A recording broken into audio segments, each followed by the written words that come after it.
কল্পনা জল্পনার অবসান। হাসিনা কিংবা ভারত নয়, শরীফ ওসমান হাদিকে শেষ করার আসল মাস্টারমাইন্ড এবার সবার প্রকাশ্যে। সকলের ধারণা অবশেষে সত্যিই হল। মানুষ যা ভেবেছিল সেটি এবার একেবারে মিলে গেল। কিন্তু কিভাবে? গুঞ্জনটা শুরু থেকেই ছিল, অবশেষে ওসমান হাদির পেছনে মির্জা আব্বাসের নামটা জড়িয়েই গেল। ওসমান হাদির মৃত্যুর এক সপ্তাহ পর বেরিয়ে এলো এক লোমহর্ষক ও চাঞ্চল্যকর তথ্য। হাদি খুন তদন্ত করতে গিয়ে ডিবি পুলিশ এমন এক নেটওয়ার্কের সন্ধান পেয়েছে, সে নেটওয়ার্কের মূলে রয়েছেন মির্জা আব্বাস। মির্জা আব্বাসের বিরুদ্ধে শুরুর দিকে অনেকের সন্দেহের তীর ছিল, কারণ আব্বাসী ঢাকা ৮ আসনে হাদির সবচেয়ে বড় প্রতিপক্ষ ছিলেন। আসসালামু আলাইকুম দর্শক, শরীফ ওসমান হাদিকে হত্যা করাই শুধু একজন ব্যক্তির মৃত্যু নয়, পুরো একটি জাতির আত্মমর্যাদায় আঘাত করেছে। ওসমান হাদির যে আধিপত্যের বিরুদ্ধে আপোষহীন যে অবস্থান নিয়েছিলেন, সেজন্য তাকে কঠিন মূল্য দিতে হয়েছে, এমনকি নিজের জীবন পর্যন্ত দিতে হয়েছে। হাদির মৃত্যুতে বাংলাদেশ পেরিয়ে আন্তর্জাতিক মহলেও প্রতিবাদের আগুন জ্বালিয়ে দিয়েছে। দর্শক, বিস্তারিত দেখতে পারবেন এই ভিডিওতে, তাই এক সেকেন্ডও না টেনে পুরো ভিডিওটি দেখবেন। চ্যানেলে নতুন হলে সাবস্ক্রাইব করে রাখবেন পরবর্তী আপডেট পাওয়ার জন্য। ভিডিওতে একটি লাইক করে দেখতে থাকুন সম্পূর্ণ ভিডিওটি। শরীফ ওসমান হাদি হত্যাকাণ্ড ভারতের গোয়েন্দা সংস্থা ঘটিয়েছে বলে দাবি করে আন্দোলনের ডাক দিয়েছেন পাঞ্জাবের স্বাধীনতাকামী শিখ জনগোষ্ঠীর একাংশ। ওসমান হাদির হত্যাকাণ্ডের প্রতিবাদে কর্মসূচি ঘোষণা করেছিলেন এসএফজের জেনারেল কাউন্সিল গুরপতওয়ান সিং পান্নুন। এই কর্মসূচি একযোগে ইউরোপের বেশ কিছু দেশে ও কানাডায় পালিত হয়েছে। 23 ডিসেম্বর দেশগুলোর স্থানীয় সময় বেলা 12টায় ভারতীয় দূতাবাসগুলোর সামনে বিক্ষোভ করেছেন তারা। আন্তর্জাতিক মানবাধিকার সংস্থা সিক্স ফর জাস্টিস তথা এসএফজের জেনারেল কাউন্সিল গুরপতওয়ান সিং পান্নুন এক ভিডিও বার্তায় এই কর্মসূচির ঘোষণা দিয়েছিলেন। জানা গেছে, ঢাকা, পাকিস্তানের ইসলামাবাদ, অস্ট্রেলিয়ার মেলবর্ন, যুক্তরাজ্যের লন্ডন, ইতালির মিলান, কানাডার টরন্টো ও ভ্যাঙ্কুভার এবং যুক্তরাষ্ট্রের ওয়াশিংটন ডিসি শহরে ভারতীয় দূতাবাসের সামনে এই বিক্ষোভ করেছেন শিখ জনগোষ্ঠী। এ সময় কনসুলেটগুলো বন্ধ করার দাবি জানান তারা। গুরপতওয়ান সিং পান্নুন বলেন, আমরা ভারতীয় কনসুলেটগুলো বন্ধ করার কর্মসূচি পালন করব, যাতে বাংলাদেশে ছাত্র নেতাদের বিরুদ্ধে ভারতের সরকারের হত্যার পরিকল্পনাকে আন্তর্জাতিক অঙ্গনে তুলে ধরা যায় এবং মোহাম্মদ ইউনুসের নেতৃত্বাধীন বাংলাদেশ সরকার উৎখাতের পরিকল্পনার বিষয়টি বিশ্ববাসীর সামনে আসে। তিনি বলেন, সিক্স ফর জাস্টিস বাংলাদেশের অভ্যন্তরে ভারতের গুপ্ত হত্যার পরিকল্পনা আন্তর্জাতিক পরিসরে তুলে ধরতে যাচ্ছে। ভারত ইতোমধ্যেই ওসমান হাদিকে হত্যা করেছে।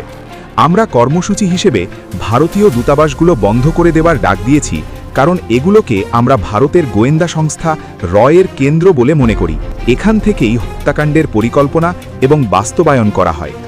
এই শিখ নেতা আরও বলেন, একইভাবে আমরা ঢাকায় নিযুক্ত ভারতীয় উচ্চাকামিশকে দায়ী করছি। তিনি ওসমান হাদিকে হত্যার নির্দেশ দিয়েছেন, হত্যাকাণ্ড সংগঠিত করেছেন। এই দূতাবাস থেকেই হত্যাকাণ্ড, গুপ্তচরবৃত্তি এবং নজরদারির কার্যক্রম পরিচালিত হয়। এ কারণে আমরা ঢাকা, ইসলামাবাদ, অস্ট্রেলিয়ার মেলবর্ন, যুক্তরাজ্যের লন্ডন, ইতালির মিলান, কানাডার টরন্টো ও ভ্যাঙ্কুভার এবং যুক্তরাষ্ট্রের ওয়াশিংটন ডিসি শহর থেকে একযোগে কর্মসূচির ডাক দিচ্ছি। এই শিখ নেতার মতে, ভারত বাংলাদেশে হামলা চালানোর আগেই বাংলাদেশের উচিত হবে 7 সিস্টার্সকে আলাদা করে ফেলা। এজন্য প্রথমে শিলিগুড়ি ব্লক করে দিতে হবে। খালিস্তানপন্থী এই নেতা আগে থেকেই ভারত বিরোধী। ভারতের ভেতরে খালিস্তানিদের দেখা হয় বিচ্ছিন্নতাবাদী হিসেবে। খালিস্তান আন্দোলন মূলত শিখ ধর্মাবলম্বীদের জন্য একটি পৃথক সার্বভৌম রাষ্ট্র গঠনের রাজনৈতিক ও সশস্ত্র আকাঙ্ক্ষা, যার কেন্দ্রবিন্দু বর্তমান ভারতের পাঞ্জাব রাজ্য। এই আন্দোলনের ঐতিহাসিক শিকড় অনেক গভীরে প্রথিত এবং এর সাথে জড়িয়ে আছে কয়েক দশকের রক্তক্ষয়ী ইতিহাস, ধর্মীয় আবেগ এবং জটিল ভূরাজনৈতিক সমীকরণ। 19 শতকের শিখ সাম্রাজ্যের পতনের পর থেকেই শিখদের মধ্যে একটি নিজস্ব শাসন ব্যবস্থার আকাঙ্ক্ষা বিদ্যমান ছিল, যা 35 শতকের ভারত ও পাকিস্তান বিভক্তির সময় নতুন করে মাথাচাড়া দিয়ে ওঠে। শিখ নেতাদের বড় একটা অংশ মুসলিমদের জন্য পাকিস্তান এবং হিন্দুদের জন্য ভারতের মতো শিখদেরও একটি বিশেষ মর্যাদা সম্পন্ন অঞ্চল চেয়েছিলেন। কিন্তু ভারত বিভক্তির চূড়ান্ত মানচিত্রে পাঞ্জাবকে দ্বিখণ্ডিত করা হয়, যার ফলে শিখদের পবিত্র স্থানগুলোর একটি অংশ পাকিস্তানে এবং অন্য অংশ ভারতে পড়ে। এখান থেকেই মূলত ভারত সরকারের সাথে শিখদের মনস্তাত্ত্বিক দূরত্বের সূচনা ঘটে।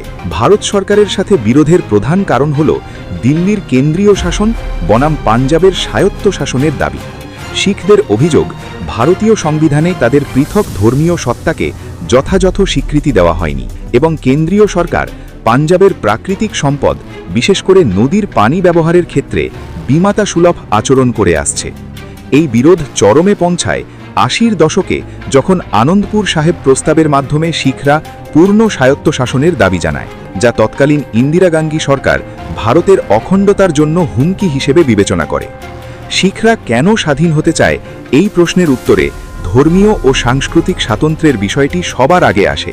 শিখ ধর্ম একটি পৃথক জীবন দর্শন ও বিশ্বাসের ওপর প্রতিষ্ঠিত, যা হিন্দু ধর্ম থেকে সম্পূর্ণ আলাদা।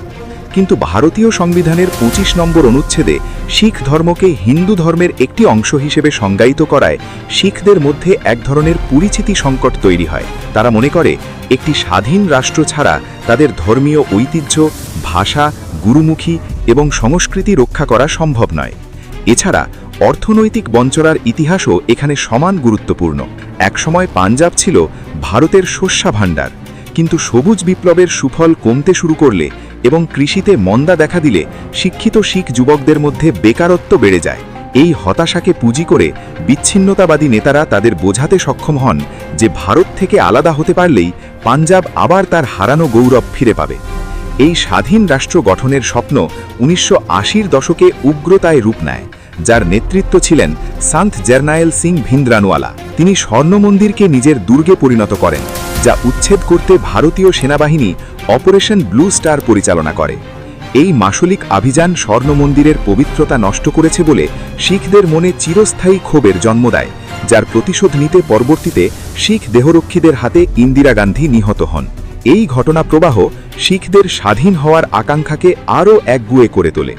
খালিস্তান আন্দোলনের ফলে সৃষ্ট সমস্যাগুলো কেবল ভারতের সীমান্তের মধ্যে সীমাবদ্ধ নয়, বরং এটা বর্তমানে একটি বিশ্বজনীন সংকটে পরিণত হয়েছে। ভারতের জন্য প্রধান সমস্যা হল অভ্যন্তরীণ নিরাপত্তা। পাঞ্জাব একটি বিমান্ত রাজ্য হওয়ায় এবং পাকিস্তানের সাথে এর সরাসরি সংযোগ থাকায় ভারত সবসময় আশঙ্কা করে যে পাকিস্তান এই বিচ্ছিন্নতাবাদীদের ব্যবহার করে ভারতে একটি ছায়া যুদ্ধ বা প্রক্সি ওয়ার চালিয়ে যাচ্ছে।